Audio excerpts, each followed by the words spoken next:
ഞാനെന്ന് പറഞ്ഞ ഞാനാ ഉച്ചയ്ക്ക് വന്ന ഡോക്ടർ ഇല്ലയോ സണ്ണി? എന്നാലും എന്റെ മുണ്ടി കൊണ്ടിട്ട് നല്ല കാര്യമായി. ഞാൻ കുളിക്കാൻ പറഞ്ഞു വെച്ചതാ. ഞാൻ ഉടുത്തുപോയി. ഇത് നല്ല കൂത്താ. പിന്നെ ഞാനിപ്പോഴെങ്ങനെ പുറത്തോട്ടിറങ്ങുന്നത്? അതിനൊരു പണിയുണ്ട്, ഞാനിപ്പ തരാം. ഇപ്പൊ എനിക്കത് കാണായിരുന്നു. എപ്പോഴാ എന്നോടൊരുത്തരും വർത്താനം പറഞ്ഞാലുണ്ടല്ലോ പറഞ്ഞേക്കാം. തന്നെ കണ്ടപ്പോഴേ എനിക്ക് തോന്നി എടോ എന്റെ മുണ്ടി ഇങ്ങോട്ട് തരാൻ. എന്റെ മുണ്ട് തരാൻ.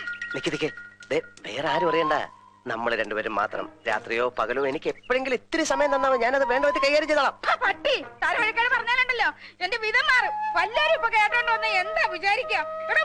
നടക്കാം നിങ്ങളുടെ മുണ്ടം. ഒരു മനുഷ്യനോട് ഒരു മുണ്ടാനും സമ്മതിക്കത്തില്ല.